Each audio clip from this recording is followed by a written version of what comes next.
পরিবর্তনের সরকারের আমলে দুর্নীতির বিরুদ্ধে কঠোর অবস্থান নিচ্ছে সরকার। এমন পরিস্থিতির মাঝে ইন্দিরা আবাস যোজনায় দুর্নীতির অভিযোগে এক কংগ্রেস নেতা সহ 5 জনকে জেল হেফাজতে পাঠালো আদালত। এতে এক বিডিও ছাড়াও জিপি সচিবও রয়েছেন। ডেঙ্গারবন্দ জিপির এক ব্যক্তির ইন্দিরা আবাস আত্মসাতের অভিযোগে মামলা হয়।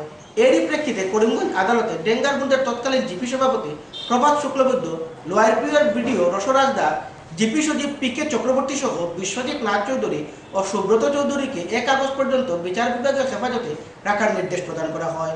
অভিযোগকারীরা আইনজীবী রাজেশ মালা জানাতেন বিস্তারিত।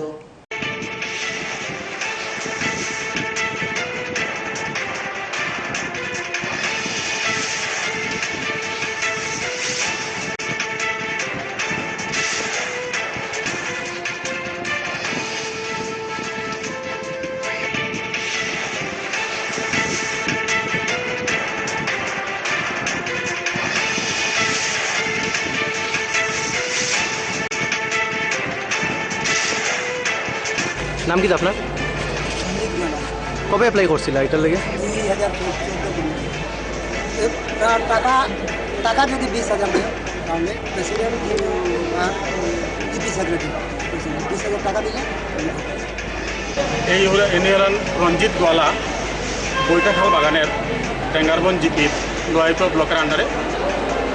তো ইনার একটা মোকদ্দমা করেছিলাম। ব্যাপারটা ছিল 2014-15 ইংরেজিতে ইনার নামে একটা IAY স্যাংশন হয়, এবং স্যাংশন হওয়ার পর ইনার নামে ওয়েবসাইটে দেখা যায় যে প্রথম কিস্তির টাকা 18,176 টাকা, 18,750 টাকা রিলিজ হয়।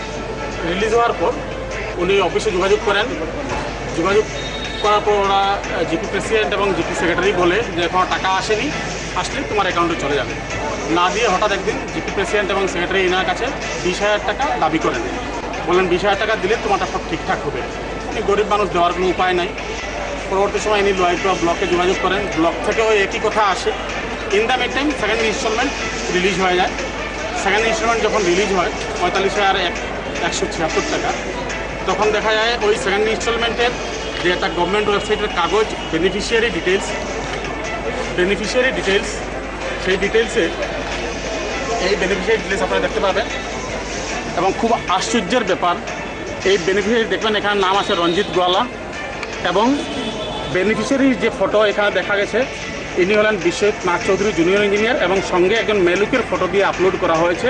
অথচ কেসটা রঞ্জিত গোয়ালা একজন পুরুষ লোকের নামে কেসটা করা হয়, এবং এখানে মানে পরিষ্কারভাবে লেখা আছে 2টা ইনস্ট্রুমেন্ট দেওয়া হয়েছে, রিলিজ হয়েছে। ইনি কোনো টাকাই পাননি। না পেয়ে ইনি কোর্টের আদালতে দ্বারস্থ হন যে তারা সমন পাওয়ার পর বা আদালতের মোকদ্দমা হওয়ার পর যখন এই সিট ওরা গভর্নমেন্ট ওয়েবসাইটে চেঞ্জ করেছে, আগামী দিনে যদি ওনাদেরকে ছাড়া হয় তাহলে আমার কেসের কোনো এভিডেন্সই থাকবে না, সব শেষ হয়ে যাবে। কোর্টও দেখেছেন, দেখে সমূহ জিনিস বিবেচনা করে উপযুক্ত মনে করেছেন যে ওনাদেরকে না ছাড়াই উপযুক্ত। আজকে ওনাদেরকে জেলে প্রেরণ করা হয়েছে জুডিশিয়াল কাস্টডিতে। এবং এই 5 জন হলেন Prabhat Shuklabaidya, GP president Dengarband; Prashanta Kumar Chakraborty, GP secretary Dengarband; Rasraj Das, BDO Lowerpua; Subrata Chowdhury, accountant; Biswajit Nath Chowdhury, junior engineer cum inspecting authority, Lowerpua block. এবং পরবর্তী শুনানি 8 আগস্টের 1 তারিখ অবধি ওনাদের জেলে থাকার আপাতত কোর্টের এটাই অর্ডার।